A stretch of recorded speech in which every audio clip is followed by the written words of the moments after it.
la page 06, c'est une association qui existe depuis 60 ans cette année.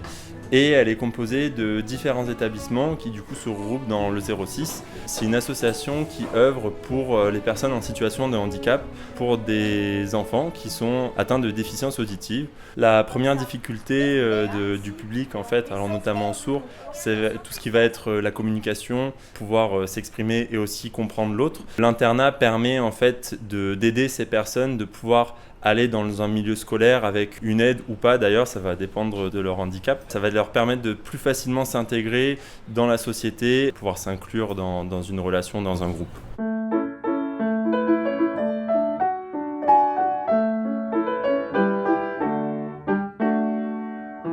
Ici, on est dans une villa niçoise ancienne qui sert à la fois de centre d'accueil pour les enfants 0-6 ans et puis centre de soins. Les enfants qui sont accueillis sont pris en charge par des éducateurs, des psychomotriciens, des psychologues, des orthophonistes. L'IESDA est un établissement pour jeunes sourds et malentendants, un internat, ce qui est une villa niçoise de ce type-là, avec un petit jardin. Le service Externat, c'est une unité d'enseignement externalisée avec 3 externalisations dans des écoles, collèges et lycées de Nice. Et puis un CEF, c'est un service de soutien à l'éducation familiale et à la scolarisation, c'est-à-dire que les enfants sont inclus dans leurs écoles de quartier ou collèges de secteur et accompagnés par nos personnels qui peuvent être des orthophonistes ou des professeurs spécialisés pour sourds. On fera passer de toute façon, c'est pas ouais. Les autres, vous asseyez devant.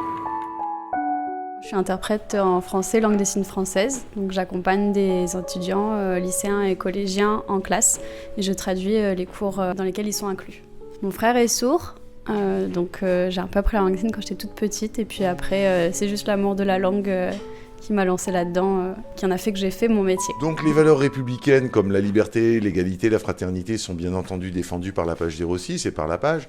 Il y a aussi la solidarité, la citoyenneté, la laïcité qui sont des valeurs que la page souhaite véhiculer. L'entraide aussi parce qu'il y a aussi du bénévolat au sein de cette association. Il y a une activité qui a été menée par la chef de service, Myriam, basée sur l'art-thérapie, qui permet en fait de travailler l'expression des enfants puisque la difficulté de l'enfant sourd c'est pouvoir s'exprimer et s'exprimer en groupe aussi. Cette fresque en fait qu'ils ont fait et chaque dessin qu'ils ont fait qui s'exprime aussi ensemble en même temps donc là sur ce mur mais voilà c'est surtout au sein de cette communauté.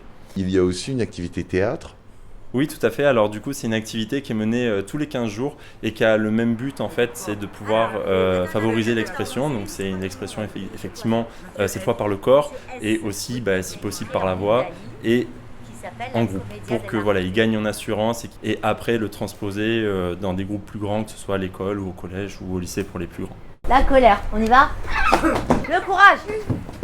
La joie. La tristesse. Ok. Regardez bien parce que ça c'est très italien. Ok. L'accusateur. Toi. Et en face, l'accusé, celui qu'on accuse, très italien. Io. Tout le monde va voter pour toi. Mais non.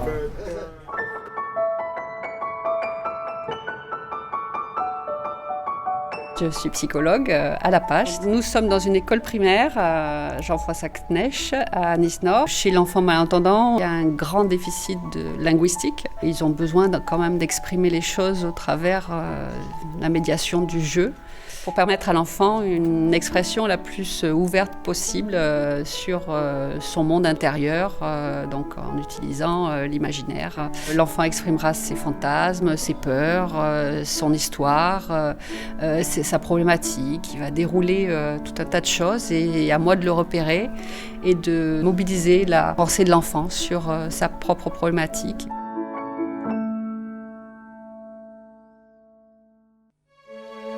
Dans le monde de la surdité, j'y suis venue complètement par hasard et je suis restée dedans puisque j'ai dû m'investir très personnellement pour apprendre la langue des signes. C'est pas facile parce que la surdité c'est un monde très très particulier. Je travaille aussi beaucoup avec les familles quand c'est possible. Vivre au sein de l'école, de montrer le handicap, d'apprendre aux enfants à vivre avec leur handicap même si les autres sont différents. D'être sur le terrain avec eux, c'est c'est très important. Leur apprendre la citoyenneté, la solidarité, la laïcité, être considéré comme un citoyen. On sait à quel point il faut du temps pour construire tout ça dans l'esprit de chacun.